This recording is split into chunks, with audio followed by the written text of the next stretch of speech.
जिस घर में पिता के आ जाने पर घर के लोग प्रसन्न हो जाते हो, पत्नी के चेहरे खिल जाता हो, माँ बेसब्री से बेटा का आने का इंतजार कर रही हो, वही घर तो स्वर्ग है। तो आप अपने घर को ही स्वर्ग बना सकते हैं सुंदर व्यवहार के कारण। इसलिए कहा मधुर वचन है औषधि, कटुक वचन है तीर, श्रवण द्वार है संचरे शाले सकल शरीर। मृदुवानी सुंदर वरता सभी गुणों की खान है, प्रेम की गंगा बहे जहाँ पर वही घर स्वर्ग समान है। मधुर वचन मृदुवानी सुंदर वरता सभी गुणों की खान है, प्रेम की गंगा बहे जहाँ पर वही घर स्वर्ग समान। किसी संत ने कहा था शमशान घाट गांव के बाहर नहीं बल्कि गांव के चौराहे के बीच होना चाहिए, ताकि सबको वो याद दिलाए कि आज हमको यहीं आना है। जलती हुई चिताएं, उठती हुई लपटें, उनको देख करके आदमी का मन वैराग्य से भर जाता है। इसलिए कहा गांव के बाहर नहीं बल्कि गांव के बीच चौराहे पर होना चाहिए। एक गांव में ऐसी सभा लगी हुई थी।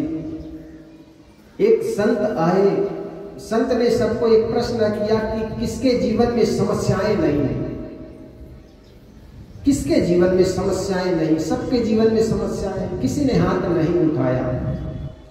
फिर संत ने कहा मैं इस रास्ते से आ रहा था, ठीक वहां से 1.5 किलोमीटर दूर पर एक जगह पर सारे लोग निश्चिंत थे, कोई समस्याएं उनके जीवन में नहीं थी, सब लोग बड़े निश्चिंत सो रहे थे। आप लोग जानना चाहेंगे वो जगह कौन सी है? वो शमशान घाट है। शमशान घाट में गए हुए व्यक्ति की कोई समस्याएं नहीं होती। क्या आप ऐसा जीवन चाहते हैं जिसमें कोई समस्या ना हो? समस्याएं तो मित्र आएंगे और जाएंगे, लेकिन समस्याओं में कुछ लोग संघर्ष करके निखर जाते हैं और कुछ लोग बिखर जाते हैं। आपको बिखरना नहीं है बल्कि आपके जीवन में निखर लाना है, निखार लाना है। समस्याओं के साथ जूझो, लड़ो, कभी डरो मत, भागो मत। और भागने वाला आदमी कायर हो जाते हैं, कमजोर हो जाते हैं। और आप कबीर पंथ के साधक हैं। कबीर पंथ में आना खाला का घर नहीं, आते हैं शेर दिल जिसे दुनिया का डर नहीं। इसलिए समस्याओं से कभी डरो मत, आई हुई समस्याओं से जूझो, डरो, लड़ो। हमारे जीवन में समस्याएं आती है तो दौड़े दौड़े गुरु जी के पास चले जाते हैं। गुरु जी कुछ राखड़ी डोरा कर दीजिए, कोई मंत्र पढ़ दीजिए, कुछ भूखा झाड़ा कर दीजिए। और गुरु जी भी बता दिए वो 20 साल पहले तुम्हारा छोटा लड़का मरा, वो भूमिया हो गए, भूत हो गए, उनका कुछ बनाए नहीं। ऐसा होता है। अरे जो आपका जीते जी अहित कभी नहीं चाहा जीवन में, वो पुत्र मर करके आपका अहित कैसे चाहेगा? फिर कहते हैं गुरुजी मैं जी रात में स्वप्न में वो बड़ा लड़का आया जो 20 साल पहले मर गया, भरी जवानी में मर गया। अरे 20 साल पहले वो तो स्वप्न है, लेकिन आदमी स्वप्न से भी डरता। किसको अपना कहते हो? यहाँ कोई न तेरा अपना है, माया की नगरी है जीवन एक सपना। नींद खुली तो सपना गया, नींद खुल जाती तो सपना चला जाता, और आंख ढपी तो अपना गया। और जिस दिन आंख ढपी तो दफना गया।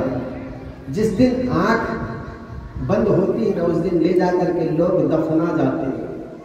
कब्रिस्तान के बाहर लिखा था आना तो तुम्हें यही था, बड़ी देर कर दी आते आते। आना तो तुम्हें यही था, बड़ी देर कर दी आते आते। तुम्हें अपनों ने चले गए जलाकर जाते जाते। पूरी जिंदगी भर आदमी करता क्या है? कोई शमशान घाट की यात्रा कर रहा है। शमशान घाट की यात्रा कर रहा है, एक दिन मर जाता है, सब काम पूरा हो जाता है। फिर उस दिन नहीं कहता मेरी बच्चे की शादी करने की, दुकान लगाना है, कि खेती में मूंगफली उखाड़ना है, कुछ बहाना नहीं चलेगा। आएगा बुलावा तो जाना पड़ेगा, सर आखिर तुझे को झुकाना पड़ेगा। आएगा बहाना तो जाना पड़ेगा, सर आखिर तुझे को झुकाना पड़ेगा।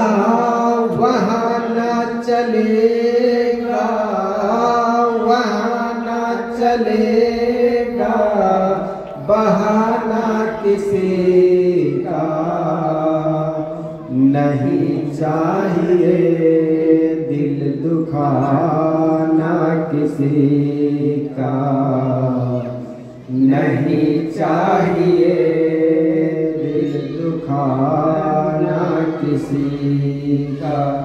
सदा ना रहा है, सदा ना रहेगा जमाना किसी का, नहीं चाहिए दिल दुखाना किसी का, नहीं चाहिए दिल दुखाना किसी का। जिस घर में आप रहते हो उस घर में आपकी माँ है, आपके पिता है, आपकी पुत्र है, पुत्र वधू है, पोता है, नाती है, सबके साथ सुंदर बर्ताव करो। हम स्वर्ग और नर्क की बात बहुत सुनते हैं, वो स्वर्ग और नर्क मरने की बात नहीं, बल्कि जिस घर में एक माँ रोज पुत्र के कुकृत्यों को देखकर आंसू बहाती हो, पत्नी शिकायत करती हो, बेटा अनाथ की तरह जीता हो, जानना वह घर ही नर्क है। जिस घर में पिता के आ जाने पर घर के लोग प्रसन्न हो जाते हो, पत्नी के चेहरे खिल जाता हो, माँ बेसब्री से बेटा का आने का इंतजार कर रही हो, वही घर तो स्वर्ग है। तो आप अपने घर को ही स्वर्ग बना सकते हैं सुंदर व्यवहार के कारण।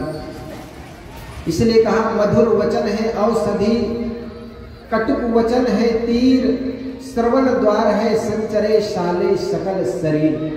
मृदुवानी सुंदर वर्ताव सभी गुणों की खान है, प्रेम की गंगा बहे जहाँ पर वही घर स्वर्ग समान है। मधुर वचन मृदुवानी सुंदर वर्ताव सभी गुणों की खान है, प्रेम की गंगा बहे जहाँ पर वही घर स्वर्ग समान है। सबके साथ सुंदर वर्ताव करो। कोई तुमको गाली भी दे दे ना, तो गाली का उत्तर भी फूल से दो, गीत से दो। लेकिन हम तो उल्टा करते हैं, और यही कारण है कि मन खराब होता चला जाता। कोई आदमी नहीं चाहता कि हमारे साथ गलत व्यवहार करे, हमसे गलत बोली बोले। हर आदमी चाहता है कि हमसे सब प्यार करे, मीठी वाणी बोले। लेकिन हम दूसरे के साथ कैसा बर्ताव करते हैं? हम जैसा बर्ताव करते हैं वो लौट करके हमको मिलता है।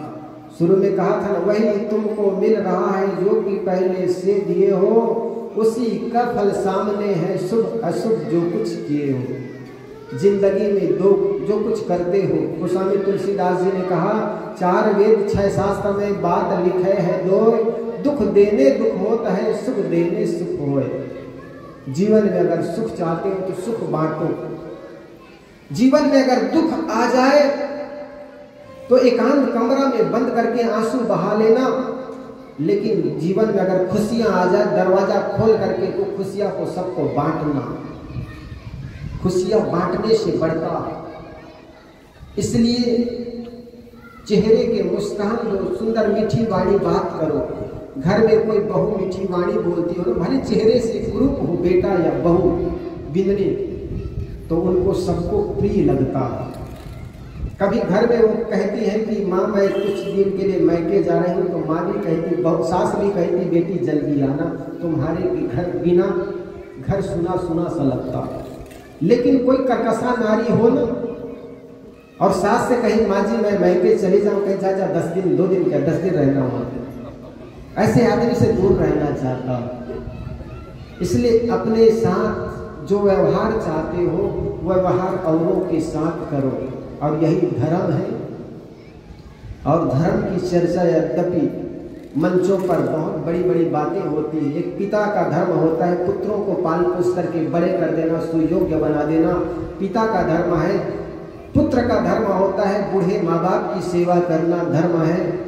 हमने बहुत बार ये सुना कि हिंदू धर्म, मुस्लिम धर्म, सिख धर्म, वो धर्म कैसे जो इंसान इंसान को काटे, इंसान इंसान को मारे।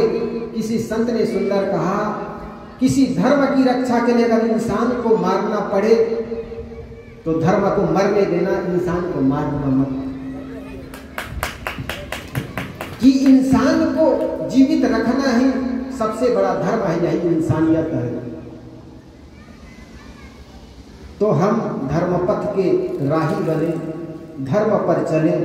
तो एक माँ का दायित्व होता है पुत्रों के प्रति प्रेम लुटाना, तो पुत्र का दायित्व बनता है बूढ़े माँ बाप की सेवा करना। एक बहू का दायित्व बनता है अपने सास ससुर की सेवा करते हुए घर आंगन को सुख सफाई से रखे। तो एक पुत्र का भी दायित्व बनता है कि अपने बूढ़े माँ बाप की सेवा करे और आए हुए बच्चों को भी पाल पोस कर अपने सुयोग्य बनाना उनका दायित्व कर्तव्य होता। आप लोगों ने काफ़ी देर से बाजखेड़ी के इस सत्संग भवन पर बैठ करके संतों को विचार सुने। आज रात्रिकालीन जो कार्यक्रम होगा 8 बजे से, बहुत बहुत धन्यवाद। आप लोगों ने मेरी बात बड़े शांति से धैर्यता से सुने। इसी के साथ लेता हूँ विराम अपनी वाणी को। बोलिए सद्गुरुदेव की जय।